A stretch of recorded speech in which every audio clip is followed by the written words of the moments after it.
Hello friends, स्वागत है आप सभी का सुबोजियस एकेडमिक यूट्यूब चैनल पे।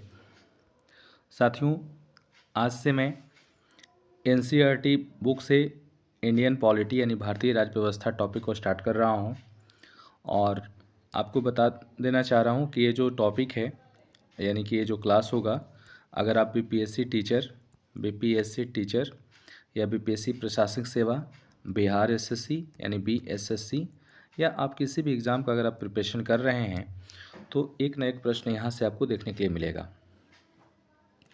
तो आइए हम लोग क्लास को स्टार्ट कर रहे हैं और ये वीडियो आप लोग को अपलोड कर दिया जाएगा। और अगर आप लोग इस तरह का ही क्लास अगर देखना चाहते हैं तो आप लोग कमेंट करके अपना राय रखिएगा, अपना बताइएगा कि कौन सा टॉपिक पढ़ना चाहते हैं। और इंडियन पॉलिटी आज से मैं स्टार्ट कर रहा हूँ। प्रत्येक दिन एक एक टॉपिक आपको समाप्त करने का प्रयास करेंगे, एग्ज़ाम से पहले ही आपका समाप्त कर देंगे। और एग्ज़ाम के आपका सूचना जहाँ तक मिल रहा है कि बीएसएससी का एग्ज़ाम लोकसभा चुनाव यानी कि अप्रैल महीने के बाद ही आपकी एग्ज़ाम लेने की संभावना बन रहा है। ठीक है, तो आइए स्टार्ट करते हैं। देखिए यहाँ पे हेडिंग डाला हुआ है भारत का संवैधानिक विकास। तो पहले तो हम लोग भारत के संवैधानिक विकास के बारे में जानेंगे। तो जैसा कि आप लोग थोड़ा बहुत जानते भी होंगे कि 1757 और 1764 यानी 1757 का प्लासी का युद्ध और 1764 का बक्सर का युद्ध अंग्रेज़ों द्वारा जीत लिए जाने के बाद अंग्रेज़ों ने भारतीय राजनीतिक और प्रशासनिक क्षेत्रों में अपना कदम बढ़ाना शुरू कर दिया और धीरे धीरे वो राजनीतिक और प्रशासनिक क्षेत्रों में जब अपना पकड़ बना लिए तो समय समय से क्या करते हैं, कुछ एक्ट पारित किया जाता है, जिस तरह कि हम लोग आगे पढ़ेंगे। रेगुलेटिंग एक्ट पढ़ेंगे, सेटलमेंट एक्ट पढ़ेंगे, पिट्स इंडिया एक्ट पढ़ेंगे, सारे एक्ट को पढ़ेंगे। उससे पहले मैं आपको बता दूं कि जो 1757 का हम यहाँ पे ईस्वी डाले हैं, तो क्वेश्चन आपसे पूछेगा कि प्लासी का युद्ध किसके किसके बीच हुआ था। तो याद रखिएगा रॉबर्ट क्लाइव और सिराजुद्दौला के बीच। रॉबर्ट क्लाइव कौन था, तो याद रखिएगा अंग्रेजी सेना नायक था। अब आते हैं यहाँ पर 1764 के बारे में जान लें। तो 1764 ईस्वी में बक्सर का युद्ध हुआ था और बक्सर का युद्ध किसके किसके बीच हुआ था, तो याद रखिएगा भारत की तीन बड़ी सेना कौन कौन थी देख लीजिए। एक मीर कासिम, फिर आलम द्वितीय और अवध का नवाब। याद रखिएगा अवध की नवाब एक तरफ और अंग्रेजी सेना नायक हेक्टर मुनरो एक तरफ था।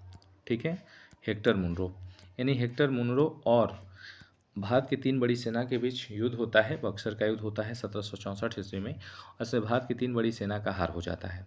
हार होने के बाद इलाहाबाद की संधि होती है 1765 ईस्वी में और इसी संधि के तहत अंग्रेज़ों को राजस्व वसूलने का यानी कि रेवेन्यू कलेक्शन करने का अधिकार दे दिया जाता है। और यहाँ से फिर अंग्रेज भारतीय राजनीतिक और प्रशासनिक सेवा में अपना सत्ता को मजबूत कर लेते हैं। तो आइए अब यहाँ से दिया हुआ पहला प्रश्न है, देखिएगा क्वेश्चन लिखा हुआ है रेगुलेटिंग एक्ट 1773 द्वारा सर्वोच्च न्यायालय की स्थापना कहाँ की गई थी।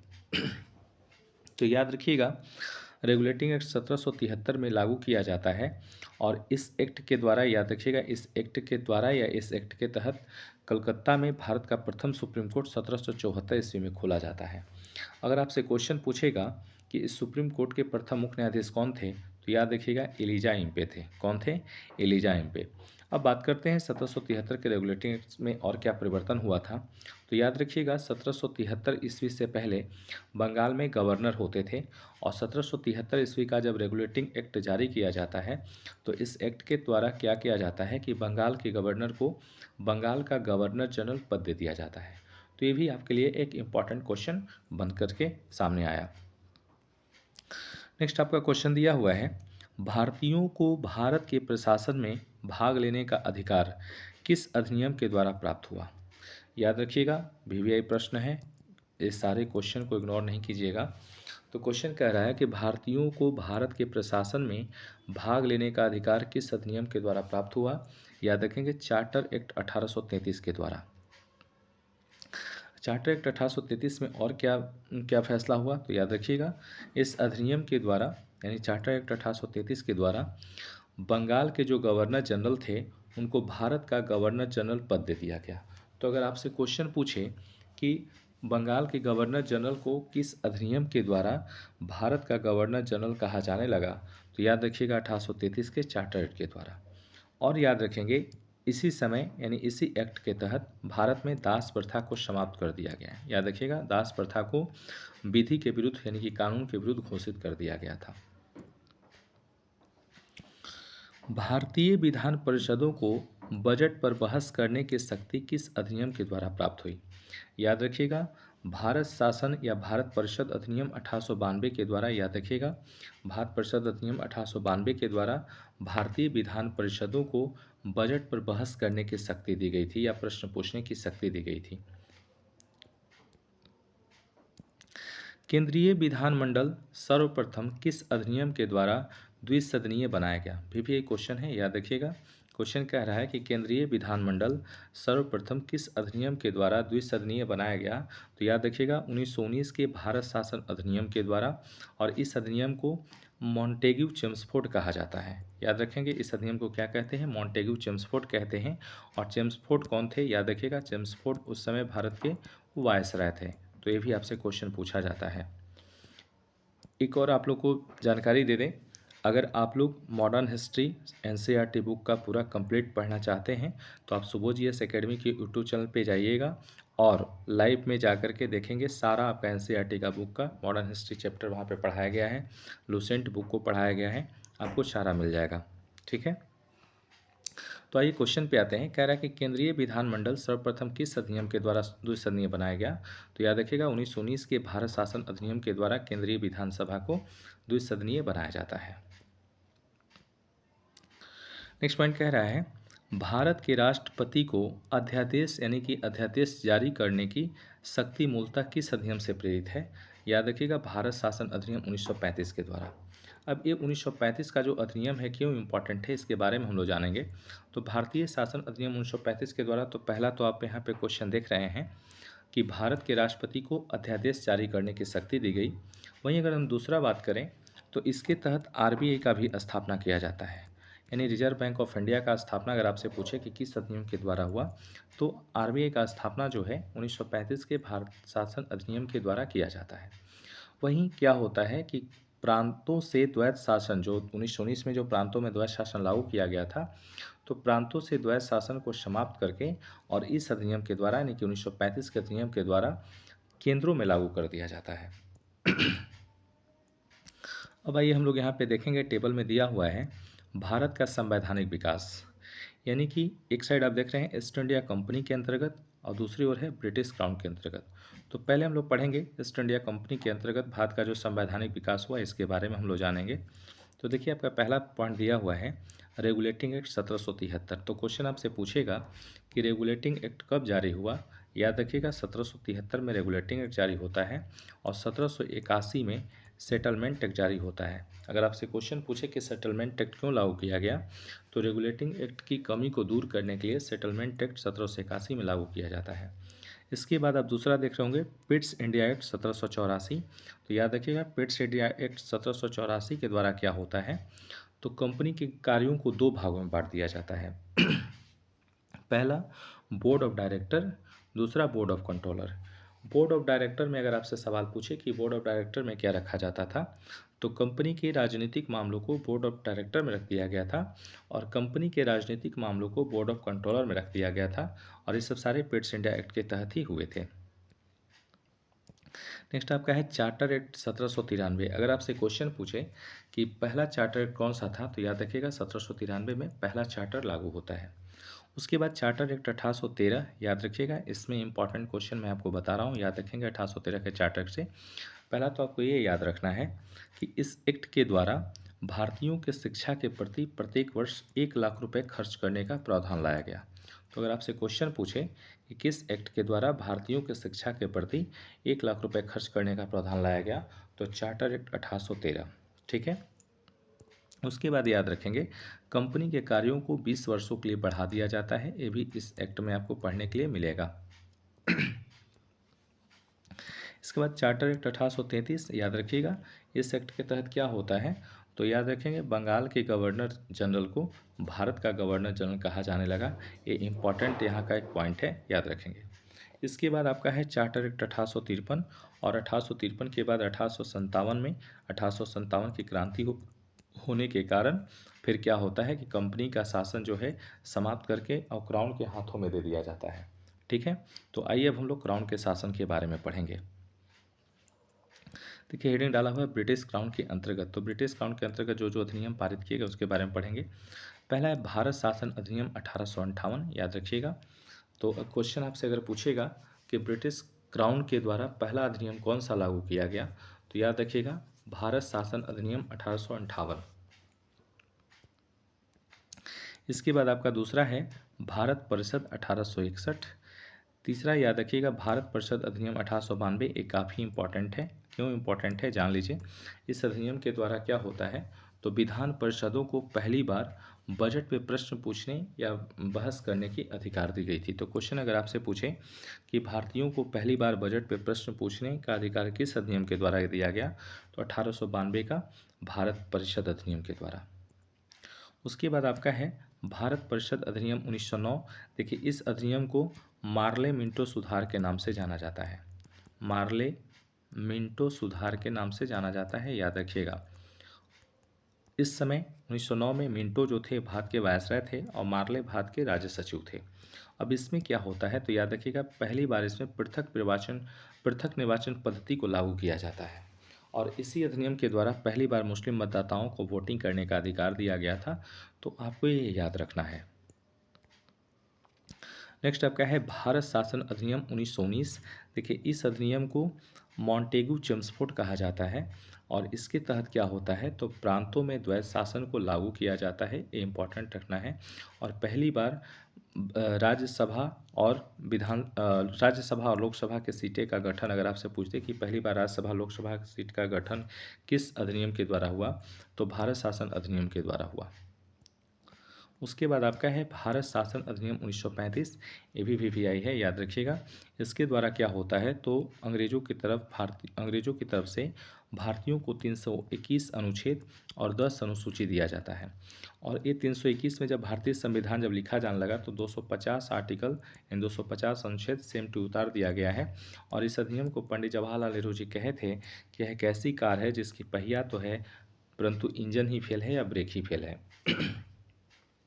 इसके बाद आपका है भारतीय स्वतंत्रता अधिनियम 1947, याद रखिएगा। इसी अधिनियम के द्वारा क्या होता है, भारत की आज़ादी यानी हम लोग का देश आज़ाद हो जाता है। अब आइए क्वेश्चन पे आते हैं। देखिए आपका क्वेश्चन दिया हुआ है केंद्र में द्वैध शासन व्यवस्था किस अधिनियम के द्वारा लागू की गई थी, तो याद रखिएगा केंद्र में द्वैध शासन व्यवस्था भारत शासन अधिनियम 1935 के द्वारा लागू किया गया।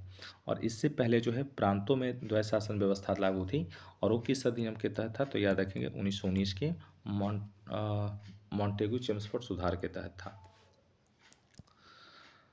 ब्रिटिश भारत में किस अधिनियम में संघीय शासन का प्रावधान था, तो याद रखिएगा ब्रिटिश भारत में भारत शासन अधिनियम 1935 के द्वारा संघीय शासन का प्रावधान था। इंपॉर्टेंट क्वेश्चन है।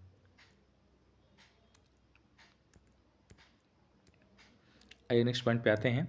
कह रहा है अखिल भारतीय संघ स्थापित करने का प्रावधान किस अधिनियम में किया गया था, अभी भी एक क्वेश्चन है, याद रखिएगा। क्वेश्चन अगर आपसे पूछे कि अखिल भारतीय संघ स्थापित करने का प्रावधान किस अधिनियम में किया गया था, याद रखिएगा भारत शासन अधिनियम 1935 के द्वारा किया गया था। भारत के संविधान में केंद्र और राज्यों के मध्य किया गया शक्तियों का विभाजन भारत सरकार अधिनियम 1935 पर आधारित है, ये भी वही प्रश्न है, याद रखिएगा। एक निर्वाचित संविधान सभा द्वारा भारत के संविधान का निर्माण करने का प्रस्ताव किसके द्वारा दिया गया था। फिर से क्वेश्चन सुनिए। क्वेश्चन कह रहा है कि एक निर्वाचित संविधान सभा द्वारा भारत के संविधान का निर्माण करने का प्रस्ताव किसके द्वारा दिया गया था, याद रखेंगे क्रिप्स मिशन के द्वारा। और अगर आपसे क्वेश्चन पूछे कि क्रिप्स मिशन भारत कब आया, याद रखिएगा 1942 में क्रिप्स मिशन भारत आता है और महात्मा गांधी के द्वारा इसे विरोध किया जाता है और कहा जाता है कि यह एक दिवालिया हो चुके बैंक के चेक के बराबर है। देखिए अभी तक अगर आप लोग मेरे चैनल को सब्सक्राइब नहीं किए हैं तो आप लोग मेरे चैनल सुबोध एकेडमी को सब्सक्राइब कर लीजिए। और इसलिए मैं बोलता हूँ कि मेरे पास समय का अभाव होता है और हम प्रयास करते हैं कि आप लोग को हमेशा कुछ नया क्वेश्चन, कुछ नया टॉपिक करा दें। टाइम मिलता है तो कभी वीडियो बना के डाल देते हैं या फिर लाइव आपको क्लास ले लेते हैं। तो अगर आपका चैनल सब्सक्राइब रहेगा तो जैसे ही हम कुछ वीडियो डालेंगे या लाइव आएंगे या कोई नोटिस वगैरह के बारे में बताएंगे तो आप लोग को सबसे पहले इन्फॉर्मेशन मिल जाएगा, ठीक है। और अगर आप लोग को मेरा प्रयास अच्छा लगता है तो आप लोग वीडियो को लाइक कीजिएगा और शेयर कीजिएगा। तो आइए क्वेश्चन पे आते हैं। क्वेश्चन कह रहा है भारतीय संविधान सभा का गठन किसके अंतर्गत किया गया था। तो याद रखिएगा कैबिनेट मिशन 1946 के अंतर्गत जो है भारतीय संविधान सभा का गठन किया गया था।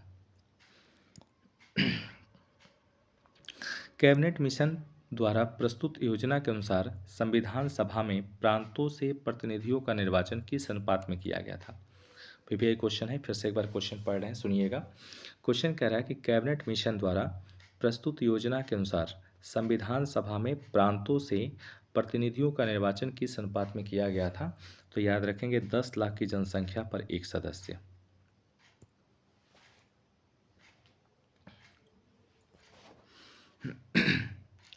इसके बाद आपका नेक्स्ट क्वेश्चन है, कह रहे हैं भारतीय संविधान का निर्माण करने वाली संविधान सभा के सदस्यों का चुनाव किसके द्वारा किया गया था। तो याद रखिएगा विभिन्न प्रांतों की विधानसभाओं के द्वारा। ये क्वेश्चन आपसे पूछ सकता है कि भारतीय संविधान का निर्माण करने वाली संविधान सभा के सदस्यों का चुनाव किसके द्वारा किया गया था। तो विभिन्न प्रांतों की विधानसभाओं के द्वारा। अब आइए देखिए यहाँ पे क्वेश्चन हेडिंग डाला हुआ है अंतरिम सरकार वर्ष 1946, यानी कि चुनाव होने से पहले जो सरकार का गठन हुआ था 1946 में, इसके बारे में हम लोग को पढ़ना है। और यकीन मानिए ये काफ़ी इंपॉर्टेंट है क्योंकि अगर आप में से कोई 69वीं पीपीएससी का अगर पीटी दिए होंगे या फिर अगर आप क्वेश्चन देखे होंगे तो आपको पता चल गया होगा इससे एक क्वेश्चन पूछा गया था। और कौन सा क्वेश्चन है हम आपको बताएंगे। तो आइए ध्यान दीजिएगा, सारे पॉइंट को रट लीजिएगा। देखिए एक साइड आपका सदस्य दिया हुआ है, दूसरे साइड उनका धारित विभाग, मतलब कौन से सदस्य को कौन सा विभाग दिया गया था इसके बारे में कहा जा रहा है। देखिए पहला आपका दिया हुआ है जवाहरलाल नेहरू, यानी जवाहरलाल नेहरू जो हैं राष्ट्रमंडल संबंध तथा विदेशी मामले इनको दिया गया था, ठीक है। उसके बाद आपका है सरदार वल्लभ भाई पटेल।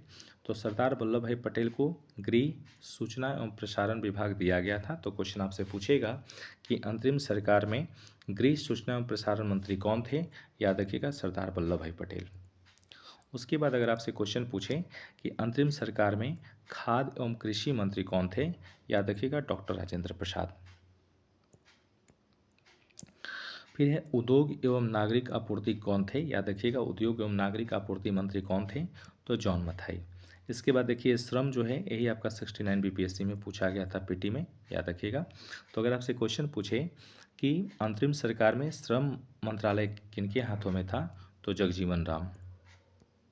उसके बाद आपके रक्षा मंत्री कौन थे। तो याद रखिएगा सरदार बलदेव सिंह थे। इसके बाद वित्त मंत्रालय यानी वित्त मंत्री कौन थे। तो लियाकत अली खां, ABVPI है, याद रखेंगे।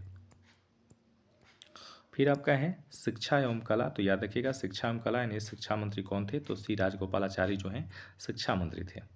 इसके बाद आपको यहाँ पे दिया हुआ है भारत शासन अधिनियम 1919 की समीक्षा करने के लिए वर्ष 1927 में साइमन कमीशन का गठन किया गया था। तो क्वेश्चन आपसे पूछेगा कि साइमन कमीशन का गठन क्यों किया गया था। तो याद रखिएगा 1919 के अधिनियम की समीक्षा करने के लिए साइमन कमीशन का गठन किया जाता है।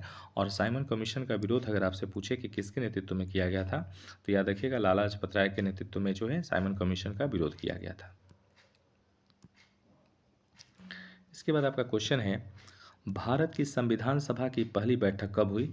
याद रखिएगा 9 दिसंबर 1946 को संविधान सभा की पहली बैठक होता है। और इसमें संविधान सभा के बुजुर्ग व्यक्ति याद रखिएगा सच्चिदानंद सिन्हा को अस्थायी अध्यक्ष चुन लिया जाता है। वहीं दूसरी बैठक 11 दिसंबर 1946 को होता है और इस दिन जो है संविधान सभा के अस्थायी अध्यक्ष डॉक्टर राजेंद्र प्रसाद को चुना जाता है। तो दोनों क्वेश्चन आपको याद रखना है। नेक्स्ट आपका पॉइंट है भारतीय संविधान का प्रथम प्रारूप यानी कि first draft sir BN Rao के द्वारा तैयार किया गया था। क्वेश्चन आपसे पूछ सकता है कि भारतीय संविधान का प्रथम प्रारूप किसके द्वारा तैयार किया गया था। तो सर BN राव के द्वारा तैयार किया गया था। संविधान सभा का अस्थायी अध्यक्ष किसे चुना गया था। याद रखिएगा डॉक्टर राजेंद्र प्रसाद को संविधान सभा का अस्थायी अध्यक्ष चुना गया था। इंपॉर्टेंट क्वेश्चन है। संविधान सभा में पंडित नेहरू द्वारा उद्देश्य प्रस्ताव कब प्रस्तुत किया गया था? तो याद रखिएगा 13 दिसंबर 1946 को उद्देश्य प्रस्ताव प्रस्तुत किया जाता है और 22 जनवरी 1947 को उद्देश्य प्रस्ताव जो है स्वीकृत हो गया था। तो क्वेश्चन आपसे पूछ सकता है, भारतीय संविधान के निर्माण काल में संविधान सभा के कुल कितने अधिवेशन हुए? तो याद रखिएगा कुल 12 अधिवेशन हुए हैं। एपीपीआई क्वेश्चन है, आपसे क्वेश्चन पूछ सकता है कि भारतीय संविधान के निर्माण काल में संविधान सभा के कुल कितने अधिवेशन हुए? तो कितने हुए? 12 अधिवेशन हुए। भारतीय संविधान के निर्माण में संविधान सभा को कितना समय लगा था? तो याद रखिएगा 2 वर्ष 11 माह और 18 दिन जो है संविधान सभा को कुल समय लगा था लिखने में। भारतीय संविधान सभा का संवैधानिक सलाहकार कौन थे? तो याद रखिएगा सर BN राव जो हैं संवैधानिक सलाहकार थे। VVI क्वेश्चन है, इसे भूलिएगा नहीं, इंपॉर्टेंट है, आपसे क्वेश्चन पूछ सकता है। भारत की संविधान सभा ने वर्तमान रूप में राष्ट्रीय ध्वज को कब अपनाया? तो याद रखिएगा 22 जुलाई 1947 को राष्ट्रीय ध्वज को अपनाया गया था। संविधान सभा की प्रथम बैठक की अध्यक्षता डॉक्टर सच्चिदानंद सिन्हा ने की थी और ये क्या थे? अस्थायी अध्यक्ष थे। भारत का संविधान कब स्वीकार किया गया? तो 26 नवंबर 1949 को भारत का संविधान स्वीकार किया जाता है। भारतीय संविधान पूर्णतः कब लागू हुआ? तो याद रखिएगा 26 जनवरी 1950 को भारतीय संविधान पूर्णतः लागू हो जाता है। अब आइए देखिए हम लोग पढ़ेंगे संविधान सभा के बारे में। कहता है कि 9 दिसंबर 1946 को संविधान सभा की प्रथम बैठक हुई जिसमें डॉक्टर सच्चिदानंद सिन्हा को अस्थायी अध्यक्ष तथा 11 दिसंबर 1946 को डॉक्टर राजेंद्र प्रसाद को अस्थायी अध्यक्ष चुना गया।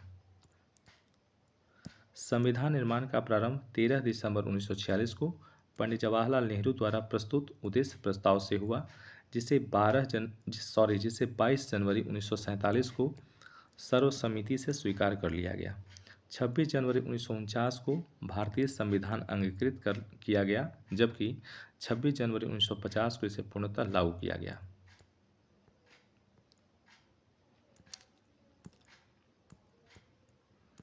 नेक्स्ट आपका क्वेश्चन दिया हुआ है 26 नवंबर 1949 को भारतीय संविधान किसके द्वारा अधिनियमित किया गया था?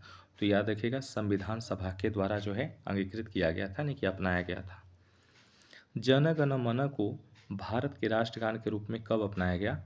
याद रखिएगा 24 जनवरी 1950 को जन गण मन को संविधान सभा के द्वारा राष्ट्रगान के रूप में अपनाया जाता है।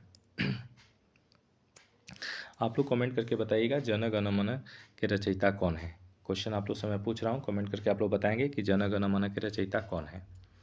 भारत सरकार द्वारा अशोक स्तंभ को राष्ट्रीय चिन्ह के रूप में कब अंगीकृत किया गया? याद रखिएगा 26 जनवरी 1950 को।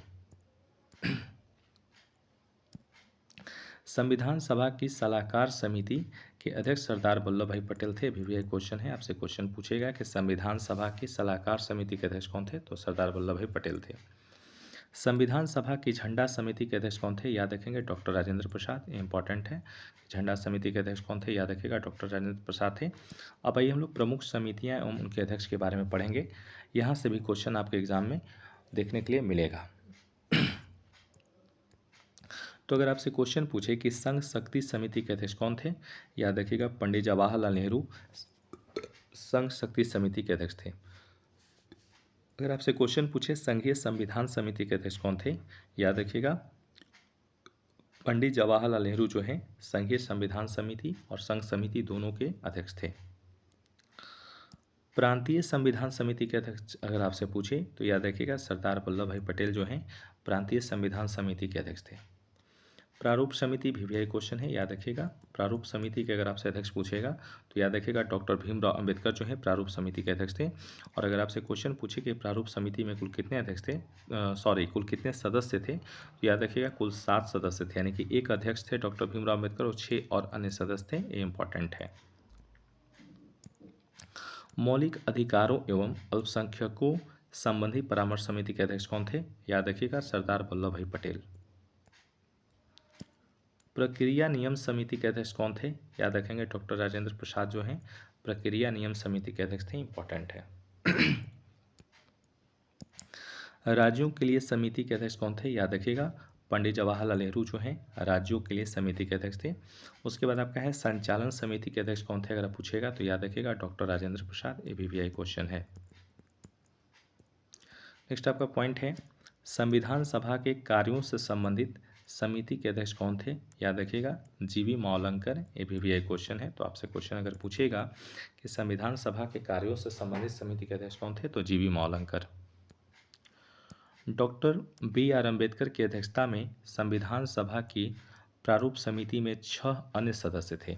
वो कौन कौन 6 अन्य सदस्य थे, इनके बारे में जान लीजिए। तो याद रखिएगा एन गोपाला स्वामी अयंगर, दूसरा आपका थे डॉक्टर के एम मुंशी, जिनको कन्हैयालाल मणिकलाल मुंशी कहा जाता है। तीसरा याद रखिएगा बी एम मित्रा, बाद में इनके स्थान पर कौन आते हैं? एन माधव राव आते हैं। उसके बाद याद रखिएगा अल्लादी कृष्णा स्वामी अय्यर, उसके बाद सैयद मोहम्मद सादुल्ला तथा डीपी खेतान, और डीपी खेतान का जब मृत्यु हो जाता है 1948 में, तो इसके बाद कौन आते हैं? टीटी कृष्णामाचारी आते हैं।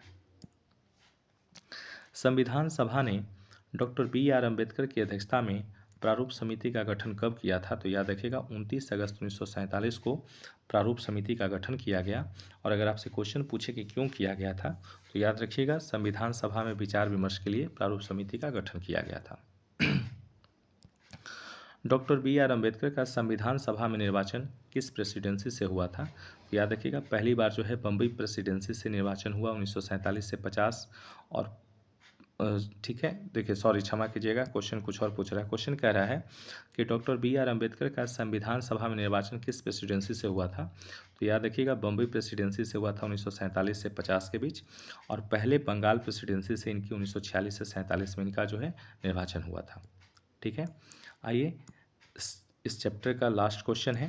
कह रहा है कि भारत का संविधान मूलतः 2 भाषाओं हिंदी तथा अंग्रेजी में लिखा गया था और सभी सदस्यों ने इन दोनों प्रतियों पर हस्ताक्षर किए थे। तो क्वेश्चन आपसे पूछेगा कि भारत का संविधान किन 2 भाषाओं में लिखा गया है? तो हिंदी और अंग्रेजी याद रखिएगा। ठीक है, हिंदी और अंग्रेजी,